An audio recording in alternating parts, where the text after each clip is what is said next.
Halo, selamat pagi. Nama saya Joshua Andrian Cesar dari Prodi Manajemen Bisnis Universitas Terbuka Layanan Luar Negeri dengan NIM 05500896. Untuk memenuhi tugas 1 mata kuliah Pancasila, saya akan memilih fokus proses lahirnya Pancasila, PPUPK, Piagam Jakarta, dan PPKI. Mari kita bahas.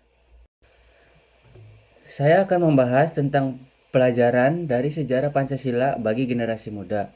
Ketika mendengar kata Pancasila, banyak dari kita langsung teringat pada 5 sila yang sering dipelajari sejak sekolah. Namun sebenarnya Pancasila bukan hanya sekedar hafalan. Di balik lahirnya Pancasila, ada proses sejarah yang penuh diskusi, perdebatan, dan semangat persatuan dari pendiri bangsa. Salah satu peristiwa penting dalam sejarah Pancasila terjadi pada tahun 1945 ketika Indonesia sedang berada di masa persiapan kemerdekaan. Pada saat itu dibentuk BPUPK, yaitu Badan Pendidik Usaha-Usaha Persiapan Kemerdekaan Indonesia. Tugas badan ini adalah mempersiapkan hal-hal yang penting yang dibutuhkan Indonesia sebagai generasi merdeka. Salah satunya merumuskan dasar negara. Dalam sidang ini, berbagai tokoh bangsa menyampaikan gagasan mereka. Mereka datang dari latar belakang yang berbeda-beda, baik dari segi agama, budaya, maupun pandangan politik.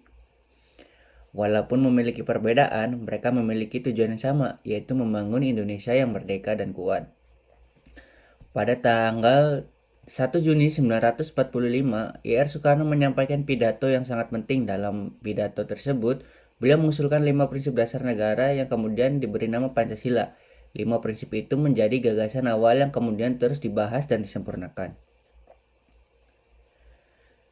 Setelah itu, pembahasan tidak langsung selesai. Pada tanggal 22 Juni 1945, lahirlah Piagam Jakarta. Dokumen ini merupakan hasil kompromi dari kesepakatan antara berbagai kelompok yang ada saat itu. Proses ini menunjukkan bahwa tokoh bangsa benar-benar berusaha mencari jalan tengah agar semua pihak dapat menerima dasar negara yang akan dibentuk.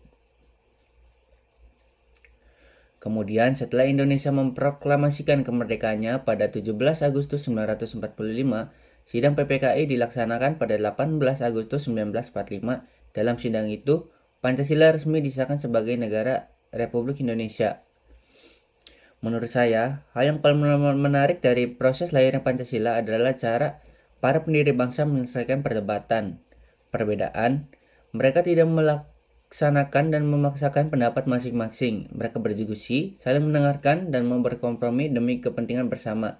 Ini menunjukkan kedewasaan politik dan rasa tanggung jawab yang sangat besar terhadap masa depan bangsa.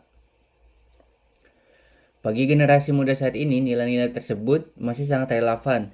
Kita hidup di zaman yang serba cepat, terutama dengan adanya sosial media. Saat ini, perbedaan pendapat seringkali memicu perdebatan, konflik, bahkan saling menyerang. Kadang orang lebih mudah dihakimi daripada mendengarkan. Jadi, pelajaran dari sejarah ini adalah sejarah lahirnya Pancasila adalah bahwa bangsa Indonesia dibangun di atas semangat persatuan, kompromi, dan saling menghormati. Nilai itulah yang harus terus dijaga oleh generasi muda. Demikian yang dapat saya bahas. Bila ada kekurangan dan ingin ditambahkan, mohon dikoreksi. Terima kasih.